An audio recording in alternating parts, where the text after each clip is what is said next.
नमस्कार विद्यार्थी मित्रांनो, क्रिएटिव्ह मॅथ्स मराठी या आपल्या लाडक्या युट्यूब चॅनलमध्ये तुमच्या सगळ्यांचं सहर्ष स्वागत आहे। द्वितीय सत्र परीक्षा मित्रांनो आपली जवळ येत आहे आणि द्वितीय सत्र परीक्षेच्या अनुषंगाने ही एक महत्त्वाची प्रश्नपत्रिका जी आहे ती आज आपण बघणार आहोत। तर या प्रकारचे प्रश्न आपल्याला येत असतात आपल्या इयत्ता 9वीच्या परीक्षेमध्ये। तर बघा मित्रांनो, 4, 5, 6, 7 ही पहिली शेवटची जी 4 प्रकरणं आहे, तर त्या 4 प्रकरणावर आधारित ही प्रश्नपत्रिका आहे। आपला वेळ जो आहे तो 2 तासाचा असतो आणि एकूण 40 गुणांची ही प्रश्नपत्रिका असते।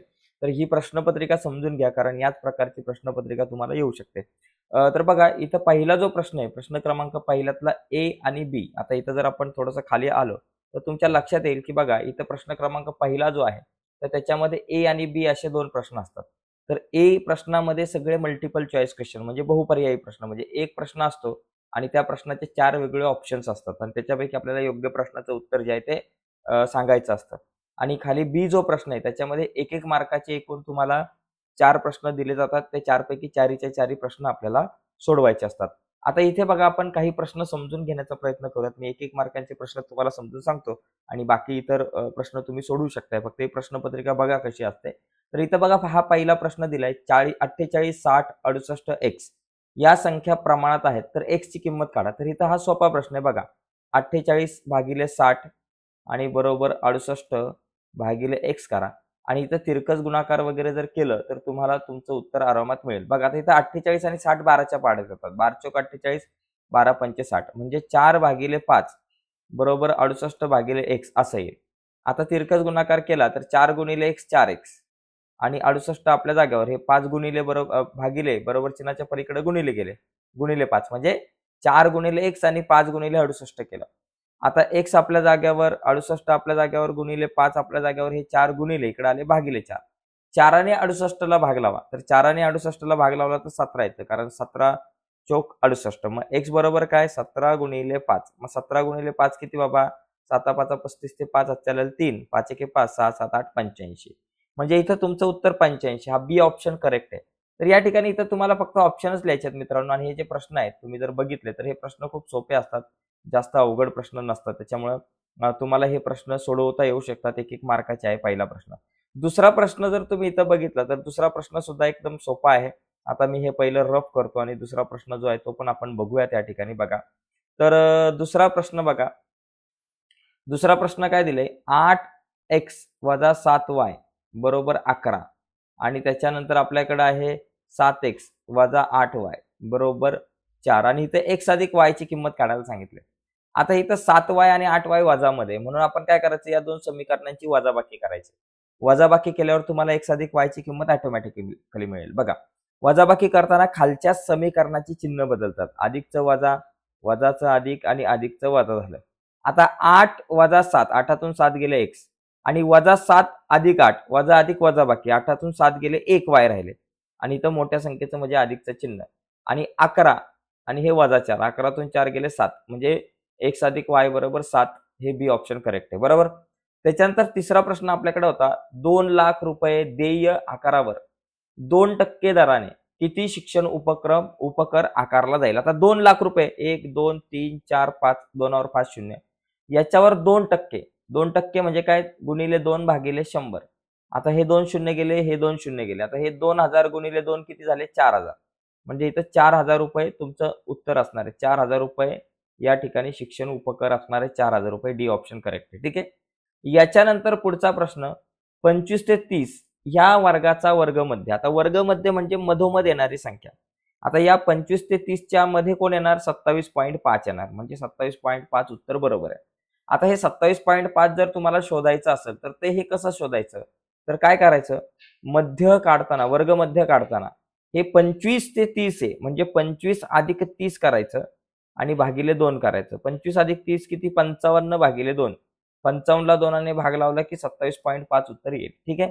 तर अशा प्रकारे हे एक एक मार्काचे छोटे प्रश्न असतात आणि इथं तुम्हाला चांगले मार्क मिळू शकतात, ठीक आहे। तर आता पुढचा जर प्रश्न आपण बघितला, पुढचा प्रश्न आपल्याकडे सोपा असतो, प्रश्न क्रमांक पहिल्यातला बी। या बी मध्ये जर बघितलं तर बघा, 16 व 36 चे मध्य प्रमाणपद पद। आता इथं मध्यम प्रमाणपद काढायचं सूत्र असतं बी वर्ग बरोबर ए गुणिले सी। आता इथं समजा 16 म्हणजे ए आणि 36 म्हणजे सी आहे, मग 16 गुणिले 36 यांचा गुणाकार केला तर बघा 16 गुणिले 36 करताना 1696 चे 6 आजच्याले 9, 16 त्रिक 48, 48 आणि 9 57, 576.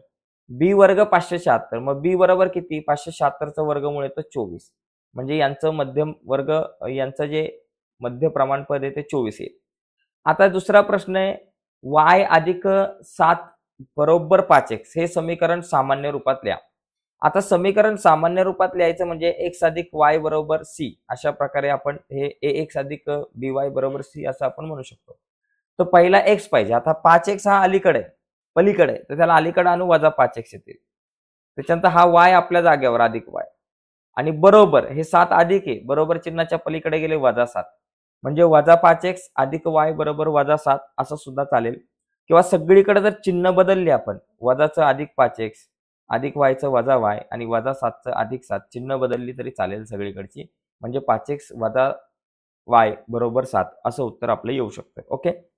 तिसरा प्रश्न बघा, कुमारी निकिता वय 27 वर्ष, हिचे करपात्र उत्पन्न 2,34,000 रुपये आहे, तर तिला आयकर भरावा लागेल किंवा नाही ते लिहा. आता हिला आयकर भरावा लागेल का? बघा, हिचं वय 27 वर्ष आहे. ऍक्च्युली 60 वर्षापर्यंत 2,50,000 रुपयापर्यंत आयकर माफ असतं. 2,50,000 रुपयापर्यंतच्या इन्कमवरती, म्हणजे करपात्र उत्पन्नावरती.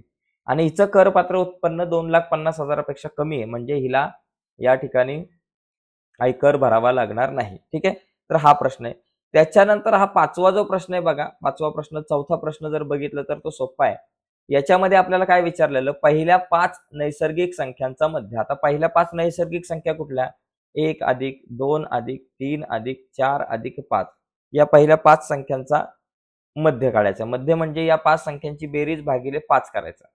आता 1 अधिक 2 3, 3 आणि 3 6, 6 आणि 4 10 आणि 5 15, म्हणजे 15 भागिले 5. आता 5 त्रिक 15 म्हणून किती आला? मध्य 3 आला, झालं उत्तर. तर अशा प्रकारे हा प्रश्न आपल्याला सोडवता येऊ शकतो. दुसऱ्यातला ए सुद्धा खूप सोपा असतो, ज्याच्यामध्ये आपल्याला काय करायचंय, फक्त या ठिकाणी कृतीवर आधारित प्रश्न असतात. तर आता हे सगळे प्रश्न मी तुम्हाला दाखवतोय, तुम्ही सोडवण्याचा प्रयत्न करा. नंतर मी पहिला प्रश्न सोडून दाखवलाय, आता मी पटापट पुढे जातो. हे सगळे प्रश्न जे आहेत ते तुमच्याकडे सेव्ह करून ठेवा आणि तुम्ही ही प्रश्नपत्रिका सोडवा. ऑलरेडी या प्रश्नपत्रिकेवर मी व्हिडिओ बनवलेली आहे, त्या व्हिडिओची लिंक या व्हिडिओच्या खाली डिस्क्रिप्शनमध्ये दिले. डिस्क्रिप्शनमध्ये दिलेल्या लिंकवर क्लिक करून हा प्रश्न तुम्ही सोडवू शकताय. ओके. तर ही प्रश्नपत्रिका तुम्ही बघू शकता, कारण ऑलरेडी सोडवलेली प्रश्नपत्रिका आहे, ते प्रश्न तुम्ही नीट बघू शकताय. तर तिसऱ्यातला ए बघा, याच्यामध्ये 2 कृती दिल्या असतात, 2 पैकी 1 कृती आपल्याला पूर्ण करायची असते. बघा, ही पहिली कृती आणि खाली तुम्हाला ही दुसरी कृती आहे. अतिशय सोपा प्रश्न असतो, प्रश्न क्रमांक तिसऱ्यातला ए. त्याच्यानंतर खाली प्रश्न क्रमांक तिसऱ्यातला जो बी आहे, हा प्रश्न, हा बी जर प्रश्न तुम्ही बघितला तर ह्या तिसऱ्यातल्या बी मध्ये काय असते, 4 प्रश्न दिले असतात, 4 पैकी तुम्हाला 2 प्रश्न सोडवायचे असतात. त्याच्यानंतर खाली प्रश्न क्रमांक चौथा जो आहे, त्या चौथ्यामध्ये 2 प्रश्न आपल्याला दिले जातात, 3 प्रश्न दिले जातात आणि 3 पैकी 2 सोडवायचे. 4-4 मार्काचे 3 प्रश्न आहेत, त्याच्यापैकी आपल्याला 2 सोडवावे लागतात. ओके. त्याच्यानंतर खाली जो 5वा प्रश्न आहे, त्याच्यामध्ये 2 प्रश्न दिले जातात, या 2 पैकी आपल्याला एकच प्रश्न सोडवायचा. ठीक आहे. तर एकंदरीत अशा प्रकारची ही प्रश्नपत्रिका आहे गणित भाग 1 ची. तर हिची तुम्ही तयारी करा, नक्कीच तुम्हाला फायदा होईल. ठीक आहे. तर या प्रकारचे प्रश्न येऊ शकते, या प्रकारची प्रश्नपत्रिका तुम्हाला येऊ शकते, तर हिची तयारी ठेवा. ठीक आहे मित्रांनो, आताच्या या व्हिडिओमध्ये इथंच थांबूयात. नवीन असाल तुम्ही आपल्या युट्यूब चॅनलवर आणि अजूनपर्यंत तुम्ही आपला चॅनल सबस्क्राईब नसेल केला तर आत्ताच आपला चॅनल सबस्क्राईब करा आणि त्या बाजूला असलेलं बेलचं बटन दाबायला विसरू नका. धन्यवाद मित्रांनो, बाय सर्वांना.